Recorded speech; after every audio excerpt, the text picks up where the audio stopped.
views and opinions expressed in the following program are those of the hosts and guests, and not necessarily those of the staff and management of WWDB-TV. It's the sport of kings, better than diamond rings. That's why we're here to sing football. Hey, Mike, you guys killed the Browns. I knew you were going to kill them, and Kitchen had the nerve to wear that shirt talking about they started it. You know, give him the kitchen sink. They're probably going to give him the hook at the end of the season. Yeah, probably, but we have to stay very, very professional. Very professional. We're just all about winning games. It's all about winning games. That's what it is. Yeah, what a knucklehead. I mean, you know, I just can't understand them guys, the Browns. I mean, you know, but they've been losers all their life, right? Yeah, but you know what? Like I said, we just want to keep it professional. So anyways, when can I get in the studio and have an interview with Brad? I've been watching the show, and I like what you guys are doing with it. Real good stuff. That'll be awesome. Let me check with the coordinator. We can get you on here. I mean, just let me know when you're available. We'll make room for you. Mike Tomlin? For you? Well, I'll be available anytime. After a game, I'll fly in especially to see Brad and, of course, you. And I want to do one of those food tasting. But you got to get, like, really, really good quality food, something exotic. Would you really? Man, I tell you, you know what? I can't wait. I can't believe this. Brad's going to be he's going to be amazed that I actually got Mike Tomlin on the show. Thanks, I really appreciate it. Yeah, no problem. And you know what else I'll do? I'll spill the beans about Baker Mayfield. I'll tell you everything you want to know about him and the whole Cleveland Browns franchise. Sound good? Yeah. I mean, yeah, especially. All right, but I got to go because I gotta talk to my new quarterback right now. Special meeting, top secret. Don't say anything, okay? All right, I won't say a word. All right, bye-bye.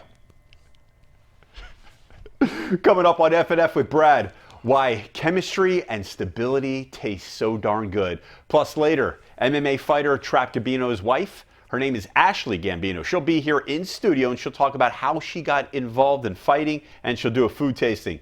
That's all coming up and more on F&F with Brad.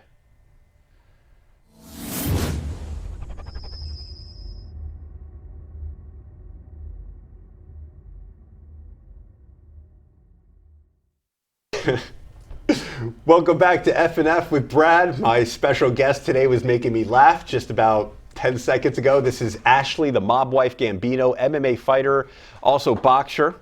Thank you very much for joining. Thank you for having me. Oh, it's a pleasure. The wife of Trap Gambino, another fighter. We've had him on the show one time. Great guy. Yes. What got you involved in fighting? Why did you want to be a fighter? My husband did. Right before Ronda Rousey was announced to be joining the UFC with women, my husband said something to me about, hey, did you ever think about fighting? And I'm like, oh, I don't know. Because I don't know. He was watching Ronda Rousey. It reminded him of me. And so I went to the library that day, and I got all these books out, and I got on the computer, and I was looking it up, and I was like, let's try it. Why not? So we did. Wow. We got a punching bag, and in our basement, he started teaching me what he knew about boxing, and we were doing a little bit of jiu-jitsu on our bed, having fun. And then I went to a fighter tryout, and I made it, and it just so happens now I'm a pro fighter. So you had no experience before that? No, not at all. In fighting? You've never been in any kind of altercation or anything? Well, I mean, I think everybody has little tiny altercations little fights here and there. But no training? I avoid fight. I don't like fighting on the street. Even now, like if there's some kind of a street fight situation, I will do anything and everything it takes to avoid it, because there's no reason to do that. I love fighting very much. It's fun. Very much. But when I'm doing it like in the gym and training or in a cage, that person signed up to fight me, and they know exactly what we're doing. Right. So that's different. And then in the street, it's not the same. It's not. Nope. There's no reason not for people. Technical. Exactly. I disagree with people fighting randomly in the street personally, so I avoid it personally at all costs. Wow. Ronda Rousey was your mentor, basically. Your husband, Trap, he saw her, and then he just said, you can do this. You remind me of her. You just got books. I've never heard a story like that. How original do you think that is?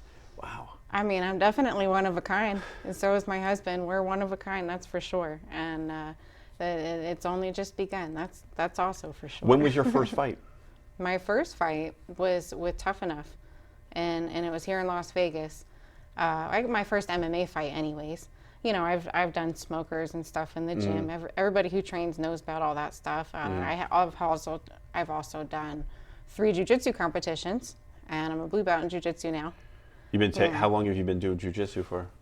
I started doing jiu-jitsu right when we started training, and I was 21 years old. I'm 28 now. So at that time, I was hit by a car, and while I was riding my bicycle, and you know that wasn't very fun. You know, I think I'm being nice about the situation. And then I started training anyways, because the doctors are like, hey, you're free and clear. So I did. And I'm like, yeah, my knees hurt, but whatever, right? Like I still get to train. So then I had accepted a Muay Thai kickboxing smoker, and I was supposed to do that, and then my first ACL popped. So I had ACL meniscus reconstruction surgery on my right knee with the hamstring graft. I didn't take the cadaver because I was just, honestly, I was scared my body would reject it. So I didn't do that. I just wanted to take a graft from my own, and that's what we did. We did the hamstring graft, and she repaired the meniscus, and that's it. Then I started training again, and then I got pregnant when I was 6 months into rehab for my first knee. So now I have Carmela, who's 4 years old now, and after I had her, and you know, rehab for my knee and whatever, I had 3 jiu-jitsu competitions before my other knee popped, and in that time I earned a gold medal, which was nice. Wow. And then my other knee popped, and it was just ACL this time, and we took the patellar bone graft surgery this time instead of the hamstring. Okay.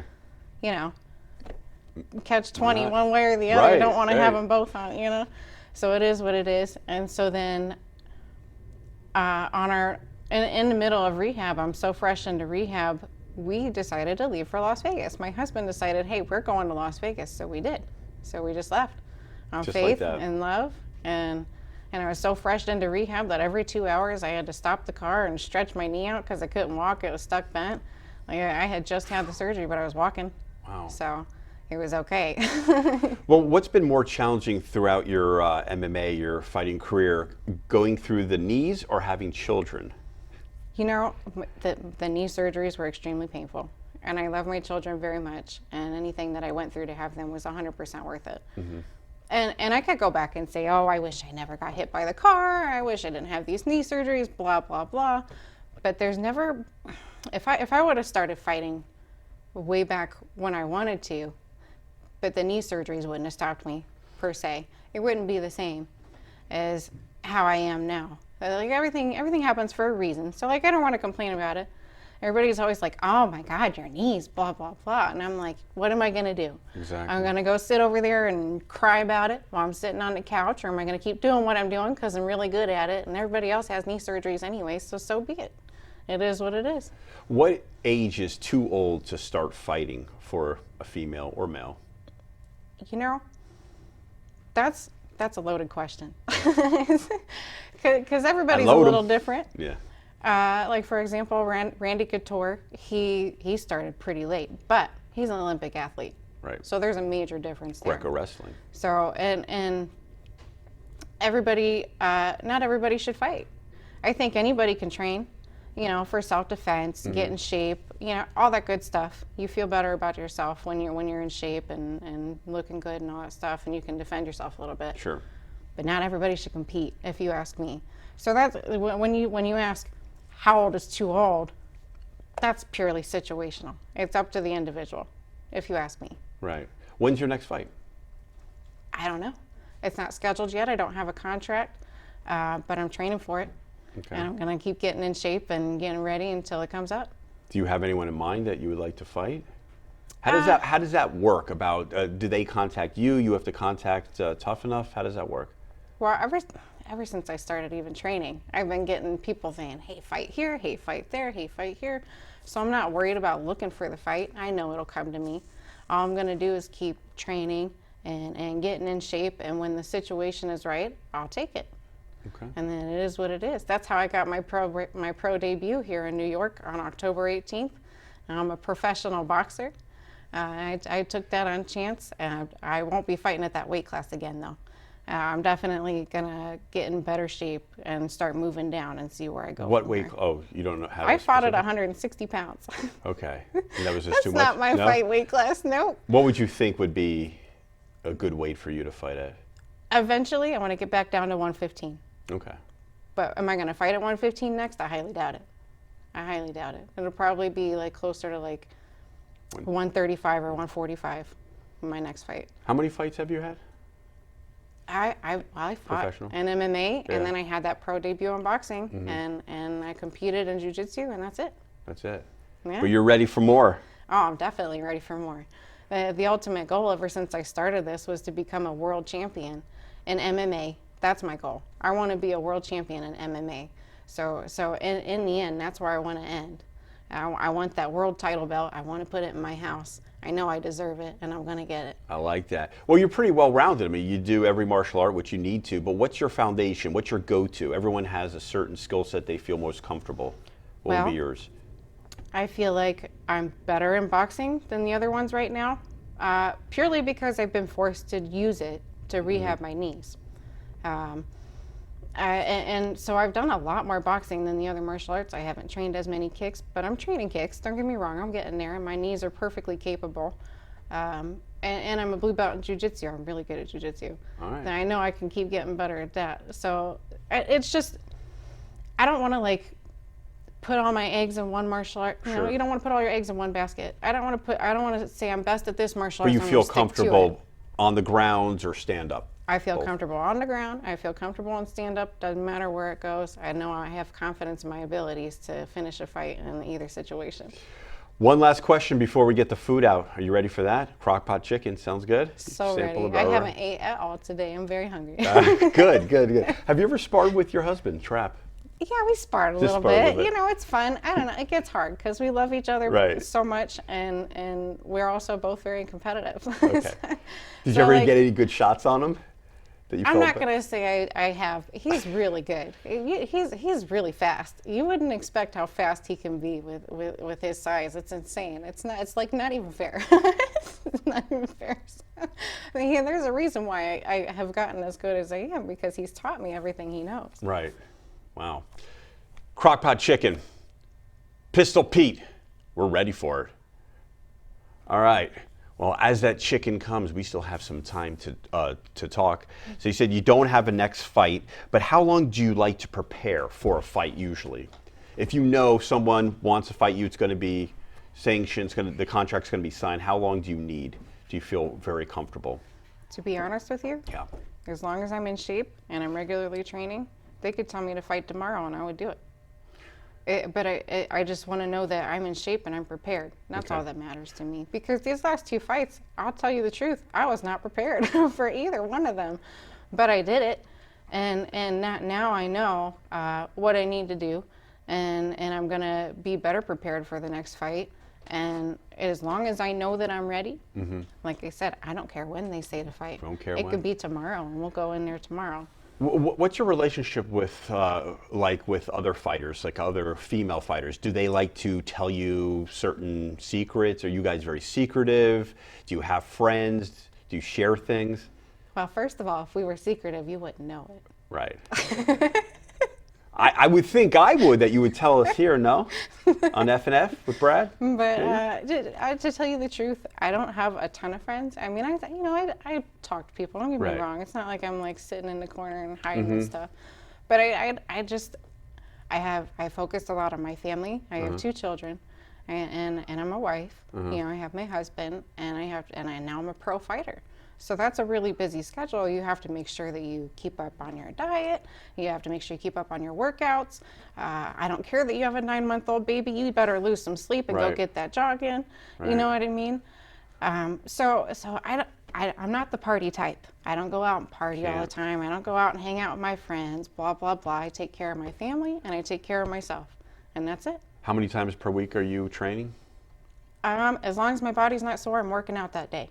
Okay, so pretty much 7 if you can do it. Yeah. 7 days, doing something, whether it's cardio or Rest boxing. days are important. Don't get me wrong. But there's never, if there's something on my body that's not sore, I'm missing it, and I gotta hit it. That's how I feel. I hear you. Well, here at Food and Football, we talk a lot about food and football. Obviously, boxing, martial arts, it's still very similar because a lot of ex-football players go into boxing or mixed martial arts. But food's a big portion as the crock-pot chicken is coming. I smell it. It smells really good. My mouth is watering. Oh, yeah. I'm just going to watch you eat it. We're going to get a good little review. But what's like your go-to pre-meal? You have a fight. What are you going to eat that day pre-fight? You know what? I haven't been doing it long enough to know exactly what I want. So I can't give you an honest answer on that. The first fight didn't work out very well. Right. I didn't have the food that I liked, and it was a busy, chaotic day. But you know what? There's no excuses in my book. If you ask me, you have to be your best on your worst day, no matter what. So, I don't know what my perfect scenario would be. I have to keep fighting to find out. Right. But what about Ronda Rousey or some of those other big MMA female fighters? What do they eat? Do they give those secrets out? I mean, I'm sure everybody has their own thing and their own routine, whatever. I heard that Ronda Rousey likes to take a nap before she goes out to the fight. She likes to right just before? randomly go to sleep and then wake up. Or just wake up like a half hour, an hour before? Who knows? I don't know, but that's what I heard. Interesting. The point in bringing that up is everybody's got their own routine. Yeah. So you got to find out what your routine is and then each apply it. person's a little different, right? Right. Bring that food. We have a very hungry fighter, and I'd rather her not be hungry because Okay. I'd rather not get assaulted. Don't want to make her mad. Don't No. punch me. Don't. No. This is crock pot chicken, that looks and it is for you, delicious. yes. What kind of looks really sauce good. is that, Pete of Pistols? Sweet Baby Ray's barbecue sauce with a little brown sugar in it, a little vinegar, a little garlic, and pepper. Yes. Oh my gosh, it smells Go so ahead. good. You Smells so eat good. away. We'll get a little review. All right, cool. That sounds good to me. I I will don't just even have smell. to cut it. It's falling apart. It's perfect. Look at that. We made your husband eat salmon. He's like, I never had salmon, but he kept eating it. He's like, this isn't bad. I remember, I think it was a crock pot salmon, maybe. It was some kind of unique salmon that we made, and he's It like, was this a is salmon burger. salmon burger. Good job. Salmon burger. Salmon burger. And he is like, it's pretty good. Yep. Yeah, he told me about that. Oh, he did? I saw it. But yeah. He never eats fish, he said? I've never made him a salmon Okay. burger. Okay. But Interesting. yeah, I don't know. I'm not really a big fish eater.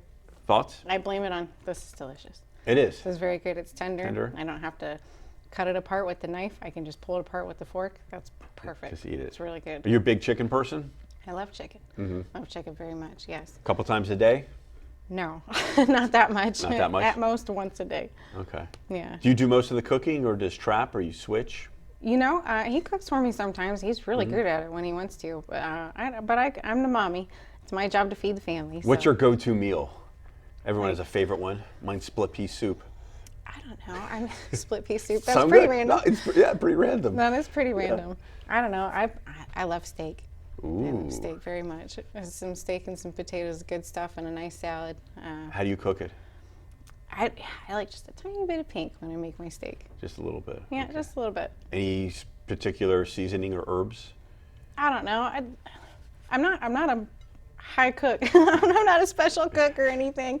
I make it, we eat it. It's good. And I'm learning every day, and I'm liking to learn how to use more organic materials and stuff, and Right. like frying in the veggies and all Right. that good stuff. I love doing it. I love vegetables and fruits. Me too. Some of my favorite foods. Some of the best. It's not hard for me to keep a healthy diet because that's my favorite food. I Well, like that's good. I like the healthy food. Good. Well, I wish you the best of luck. I mean, you're going to keep in contact with us, of course. Let us know when you fight. I want to be there ringside and watch you, and I wish you the best of luck. Thank you. Ashley Gambino, the mob wife. That's right, the wife of Trap. All right, thank you very much. We'll be coming up next on F&F. Something very secretive is happening. The Fantastic Four, Pete of Pistols, will be back here, and we'll dissect the National Football League, plus a little poll question that's been on my mind. It's been brewing. F&F with Brad.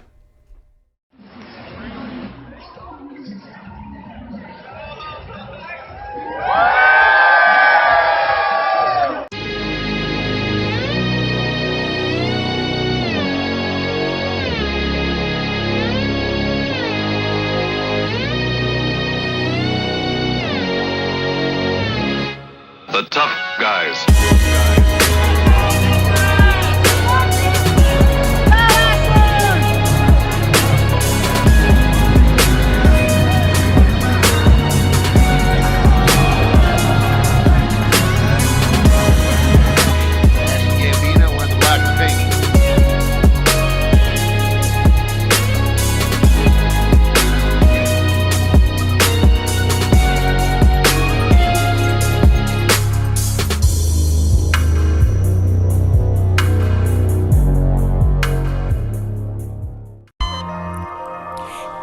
Now for our new weekly health advice, sponsored by our friends at Advanced Neurodiagnostics and Sleep Center. This week, tips on managing your lifestyle if you suffer from epilepsy. Avoid loud or abrupt noises. Avoid bright flashing or fluorescent lights.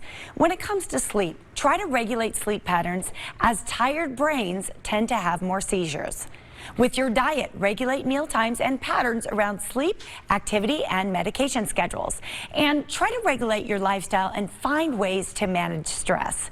If your seizures are still uncontrolled, talk to your neurologist. Keeping a diary of how often you are having them can also be helpful. You may need more testing to determine if medication adjustments are necessary. Again, health advice is sponsored by Advanced Neurodiagnostics and Sleep Center. For more information, their website and phone number are right there on your screen. They have 2 locations, one on Rancho near Alta, the other in Henderson. And they are proud sponsors of the Morning Blend.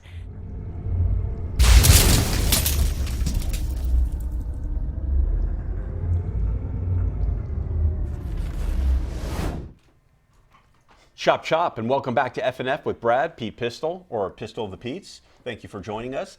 We're going to go over the Fantastic Four NFL picks, but before we do that, there was a poll question on the FNF food group, and of course, Pete Pistol, you did not vote. I don't know why. Sometimes you ignore my polls. You are obsessed with sending out all these beautiful recipes, which we all love. Okay. But some of these polls are very imperative, especially this week. Okay. One thing I just wanted to say, I have a new shirt. So anyway. I have a new shirt too. Do you recognize this? Polk High, number 33. Was that your number? No, but look at the back of it. Bundy, is that Al Bundy? That's Al Bundy. Al Bundy. Al Bundy. He scored 4 touchdowns in 1 football game. Was that your favorite character? No, it was my dad's. It reminds me of my dad. He was good though. Oh, really? Yeah, he was a shoe salesman, liked feet. Oh. Or maybe hated feet. Hey, what was your poll question? Let me do it right quick. Just shoot it to me. In light of the Chargers-Broncos ending on a game-winning field goal that was set up by a long pass interference call, I said, how should the NFL referee penalize pass interference? Should we go to college football rules, which would be a 15-yard penalty, 15-yard infraction, or should we keep it the way it is and be a spot foul, no matter if it's 10 yards, 30 yards, or 50 yards?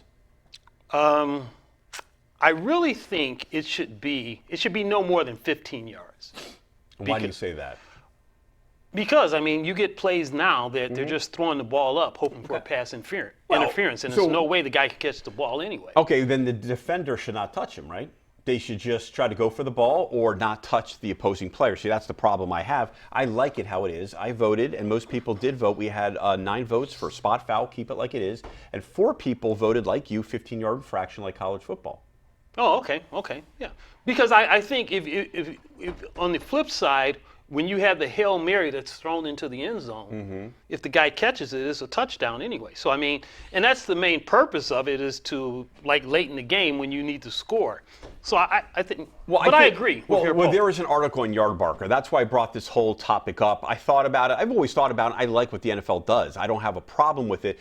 College football, I don't like those rules. If you interfere with someone purposely on a 50-yard pass, it only counts 15 yards. So I would interfere all the time. Aren't we in this whole innovative offensive game trying to pass more yards, more numbers?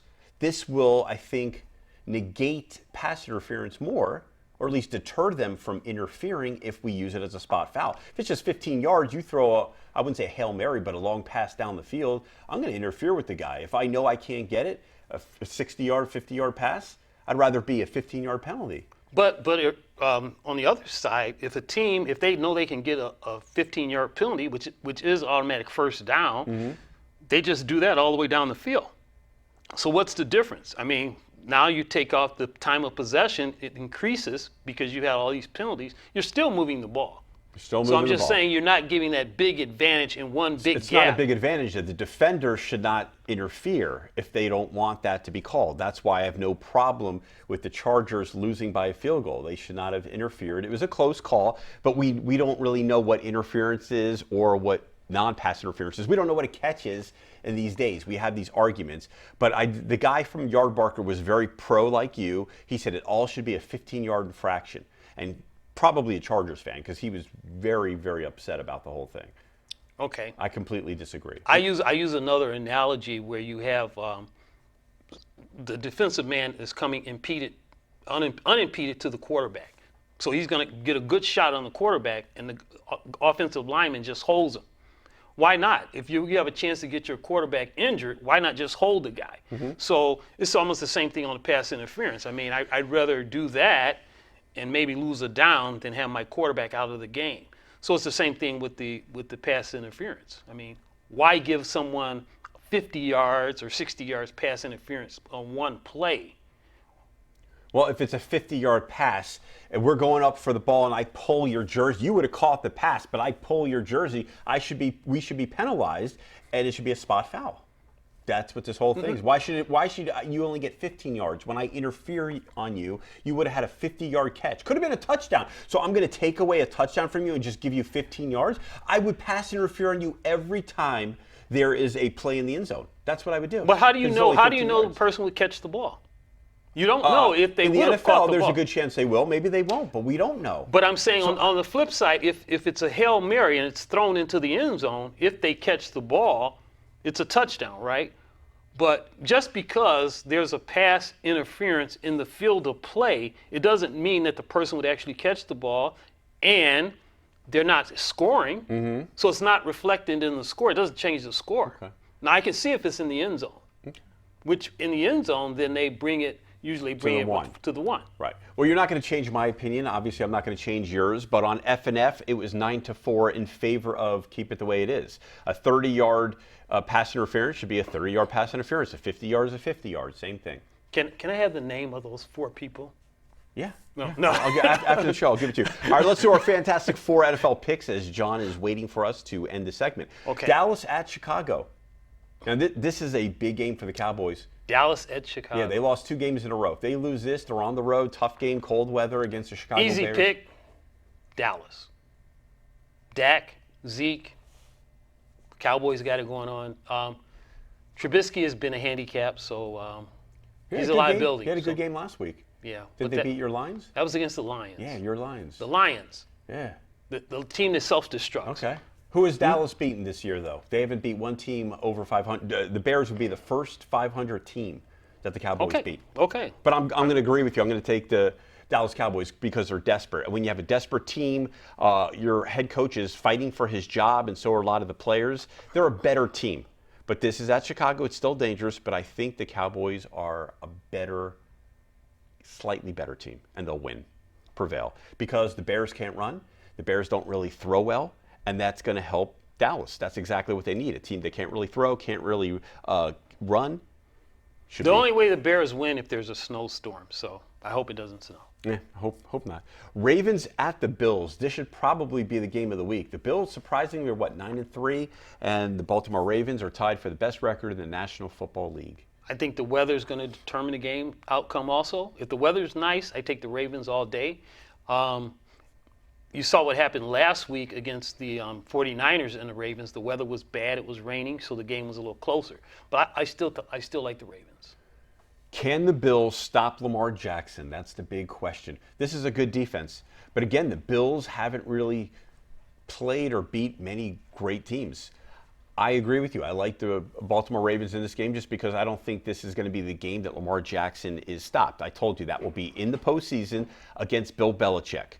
On the second time around when he has time to implement a game plan to stop Lamar Jackson. Right now, he's running and throwing at will. The Bills are good, but how good? Not good enough. Even at home, not good enough to slow down this rush attack. And it's not just, it's Mark Ingram, it's the offensive line. They're doing a great job. But what I really like about this Ravens team is a defense that's ascending. It's getting better every single week.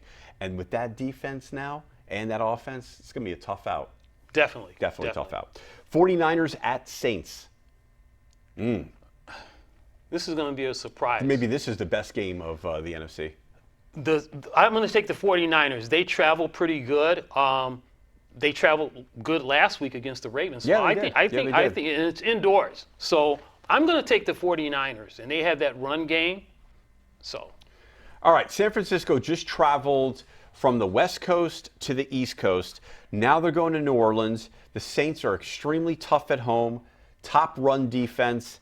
49ers are good, but they're also banged up in every single game. If you've watched their games, they keep losing a player here and there. Maybe not major injury, but this could be a game, it could be 2 games, and it's going to add up. But the 49ers traveling, but this is the real test for them because we know they're good. They've established themselves as a good team. Are they the NFC elite? Well, they have to beat these teams. They lost to Baltimore in a tough game, which I thought was the best game of the week. I thought that game was awesome. Absolutely, I agree. Awesome game. But this is a real test, but you're at New Orleans where the Saints don't lose too often. They did lose 1 game. I will take the New Orleans Saints to win this game and probably to get home field advantage throughout the NFC playoffs. Great. All right, we move on. We have one last game. Look at that, Fantastic Four. We have our guest here getting ready to get interviewed. Chiefs at Patriots. This is a Fantastic Four game. Very, very tough game. Rematch. AFC Championship game. I'm going to go with a slight edge, and I'm going to take the Chiefs. I'm going to take the Chiefs because the Patriots have been having trouble scoring, and the defense hasn't looked as sharp. And if the defense has to stay on the field a long time, I'm going to take the Chiefs, unless it's a blizzard, a snowstorm. Which it could be. But New England at home versus Kansas City, they're really tough to beat. And they've lost a couple games. This is an angry Tom Brady, an angry Bill Belichick. And what exactly does a team that's struggling to run the ball, they're struggling to pass the ball, they have no offensive identity, what do they need, Lamont? They need a defense that struggles, and KC's not that good defensively. They get gashed on the run repeatedly every week, and this will be exactly what the Patriots need to start establishing a run game. And I like the New England Patriots, surprise, surprise, to win this game. Okay. KC's defense has played better. And I want to point out. But they still can't stop the run. I think they're averaging right around 140 yards. Brady is not the man he used to be. Well, I just want to say that. You just want to He's blame not it on the Brady? man he used to be. You just want to blame it on Brady? You think he just won the Super Bowl last year. And now he's he didn't win it. He was part of it. He was a big part of it. He didn't even throw a touchdown. He was a big part of the reason. Okay, so now you think he's just terrible? What about the wide receivers? Did they have Gronk retires? They have no running game. Their offensive line's getting beat up. Look, they're still how many? Like he said, they're not 2-10. They're 10-2. Give the man respect. Respect New England. I don't like him either, but you got to respect them. When they had good receivers, they said, "Oh, Brady, he can make any receiver an All-Pro." Now he doesn't have good receivers. Now he say they don't have receivers. So which is it? Tell me. 6 Super Bowls. That's what I'm it going is. to call you Belichick. 6 you Super sound Bowls. Like Belichick. That's what it is. Thank you for joining us on F&F with Brad. We'll catch you next week, same time, same place. It's the sport of kings, better than diamond rings. That's why we're here to sing football.